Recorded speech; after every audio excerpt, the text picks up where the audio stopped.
Good morning. I'm having some coffee, and I wanted to get into a little full moon energy. It's been a minute since I made a video about the full moon. Yesterday's full moon, okay, was full moon in Scorpio with a lunar eclipse. Super powerful, right? Let's talk about why. So, we all know that Scorpio is the most powerful sign in the zodiac, right? What does Scorpio represent? Death. It's ruled by Pluto, which is the planet of death.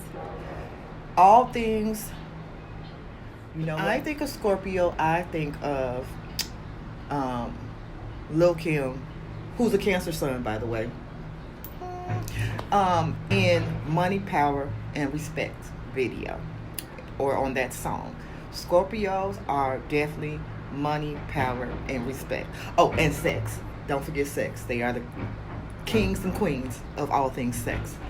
So, full moon in Scorpio. Let's talk about death. In spirituality, death means something different, obviously, than its literal meaning of death, your physical death. It means transition. It means change. It means release, right? All things also associated with a full moon, right?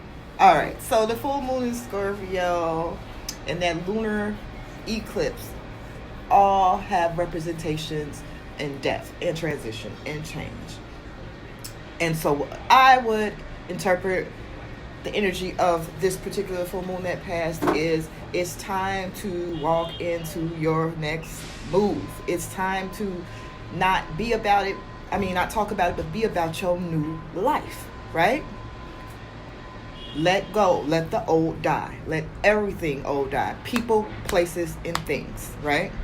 That nigga who ain't doing you right, let them go. That job that ain't paying you right, let them go. Them friends that don't support you, let them go. It's time for change. You need to be in alignment with what it is that you want to achieve. And in order to do that, you have to shift your frequency, right? That's the law of vibration. That's the law of attraction. You have to shift. In order to shift your frequency, you have to let go.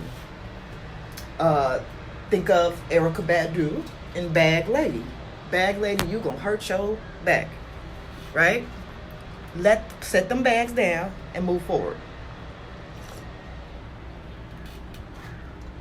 What is death spiritually? Let's look at the death tarot card, right? What do you see, right? We have, look at that Pope in the front. So that's your spiritual guidance. You see the kids, that's your new beginnings. You see that old dude dead in the back, that's the shit you're leaving behind that you conquered. Look at the skeleton on the horse. He's moving forward, right? He's moving forward. You see the sun in the back? There's another card associated with, not necessarily Scorpio, but definitely the energy of the planet Pluto and that whole theme of death is temperance, right? Judgment. The Judgment card. What do you see here? You see dead bodies rising up, right? Those people at the bottom are dead. You see Archangel Michael playing his trumpet to call these people to rise. Now let's talk about this for a minute, because this could be interesting, and I'm sure there's a lot of symbols here that may not make sense if you don't do tarot or are not into symbolism or don't actually thump that Bible as hard as you like to think you are. So who is Archangel Michael? Why is this big ass angel at the top of the card and calling up the dead, right? What does that mean? Okay, so let's talk about it. So in terms of Michael, right? He's a saint. And he's a saint that is famous, right? For doing what? Not killing, but beating the devil, right? But what is the devil? Who is the devil? What do we mean when we say the devil, right? Okay. So we know there's no such thing as an actual devil, right? It's an energy. Just like the God energy is in you, the devil energy is in you. You know how in the cartoons they have one on the angel on their shoulder and the devil on their shoulder? So that's a real thing, except that it's not like people on your shoulders. It's the energy inside you. The devil represents your temptation, your lack of discipline, right? The things that keep you from moving forward and achieving the opposite of discipline, basically, okay? And the reason that we call the devil, which is actually an angel named Morningstar, is because he represents rebellion, right? For those of you who know the story, Morningstar was sent to Earth, okay, to look over and worship the new god of Earth, Adam. And Morningstar didn't want to do that. He didn't think that he should worship anyone outside of Source, right? God, what we call God. And so he rebelled. And in doing so, he did like people do when they want to do some shit that ain't necessarily quote unquote right. He got some people together, some other archangels, and rallied, and they decided that this is what we're going to do. We're not going to do that, right? And so a war ensued, right? And Morningstar had his crew, and God sent his crew, and they fought it out, right? Archangel Michael was the one who whooped the devil's ass, right? In the midst of doing so, in this war, I think it was something like a third of the heavens fell during this war, and that's why you have the archangels as archangels and not closer to God. They fell from being somewhere closer to God to like I think they're the ninth order, so they're closer to Earth. The closest angelic entities to Earth are regular angels, right? Which would be like your ancestors, some lower level deities, and then your archangels are above that, and then you go up and up and up, and we won't talk about that. But so when you look at this card and you think about the history of Michael, right? He's the slayer. He's the protector. And then you see him calling up the dead. And then you think about the relation to Pluto, the planet of death. And then in relation to what we're talking about right now, this full moon in Scorpio, right? That's that resurrection energy. It's no coincidence that eclipse season either starts like right before or right after Easter, right? Which is spring, which means resurrection, okay? Spring comes after winter, which is death season. So when you think of the full moon in Scorpio with the lunar eclipse, think of that saying, die to yourself daily, right? What does that mean? It means that as a human being, your thoughts, your beliefs, your state of being is all temporary. Most of it is an illusion. So therefore, you can change anytime you want to and be whoever you want to, how you want to. When you die to yourself daily. When you die to yourself daily, you're letting your soul know that I understand that I'm still small when I stand next to the ocean, right? That amongst all this vast universe and cosmos and the stars and the universes and the galaxy, and even on this little planet Earth, I'm still very small piece of it. A powerful but small piece of it. Full moons in general are harvest time, right? Full moons are for, this earring just won't stay on. It's for celebrations. New moons we launch. Full moons we celebrate the progress from that launch.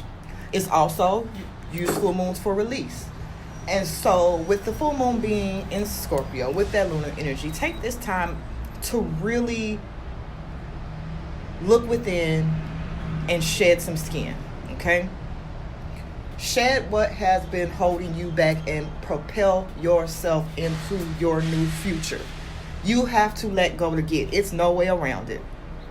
Right? It's no way around it. So die. Not physically, obviously. But anything that is of lack, anything that is of fear, anything that is keeping you from who it is you really truly are inside, let it go and let God. Now, let's talk about another thing that's going on. This Mercury retrograde, right? Here's the thing with Mercury retrograde, and I know I say this every Mercury retrograde. First of all, you cannot learn about astrology on the internet. No, let me say that differently. You can learn about it on the internet. You can't learn about it on Instagram. Memes are not going to teach you about astrology. If you want to go deeper in astrology and spirituality, you have to study, you have to read, you have to become a student, right? So the internet, Instagram, would have you believe that Mercury retrograde is something that you should be scared of, stay in the house, everything's going to go wrong. I don't even know where they came up with that, okay? Mercury retrograde is code for introspection. This is when you do your shadow work, okay? Mercury is the planet of the mind. It's of communication. It's intellect. Okay, so a retrograde, let's talk about the etymology of retrograde, first of all. The etymology of retrograde literally is to take a step back. That's what that word means, right? So if it's Mercury retrograde, then you're taking a step back in your mentals, in your way you communicate, in the way you do things that have to do with your intellect, right? It's introspection. It's shadow work. It's sharpening your mental capabilities. It's not, don't send an email because it's going to be messed up, and don't sign contracts and all that. And some of that is some truth to that a little bit, but it just gets so exaggerated on social media. It's ridiculous. Okay, first of all, planets don't move backwards. Okay, so that whole thing, it's an illusion. Just like when you get next to a car and it looks like the car is moving backwards, or on the bus, it's an illusion of space and time, right? So it's the same thing with Mercury retrograde. When you see things in astrology or spirituality, it's never literal, and usually you have to do some research or something to figure out what it means. So Mercury retrograde is a really good time for you to do your shadow work. Go within, work on that subconscious area of your mind so that your conscious movements are different. Because your conscious movements are dictated by your subconscious thoughts and beliefs, right? It's really important. It's a really important aspect of your self-care. It's a really important aspect of any type of therapy. It's a really important aspect of any type of spirituality. Introspection and shadow work is necessary. It's a really simple tool that people do not utilize. And Mercury retrograde is a great time to utilize. Shadow work goes hand in hand with the theme of death. Because what you're doing when you do your shadow work is that you're taking a deep dive into beliefs and behaviors that are limiting, okay? That's the important part. Limiting, I can't talk this morning. Limiting beliefs are what hold you back. And most of your limited beliefs that limit you are enforced upon you daily. Religion enforces limited beliefs on you. Your parents, sometimes your friends. You know, how many times have you had a great idea and your friends talked you out of it because it was something that they were scared to do? You know, your shadow work addresses things that may be uncomfortable with you, things that make you angry, things that make you sad. Things that, like I said, are holding you back from living your best fucking life at the end of the day. You know? Remember that a hyper-focus on the past causes depression. A hyper-focus on the future causes anxiety. So staying present in the moment is your key out of either one of those mindsets, right? Shadow work helps you with that, because a lot of those hyper-focus is fueled by the shadow work. It's fueled by the subconscious mind. It's fueled by those beliefs that limit you. So I say all this to say, don't just post about the shit. Do the work.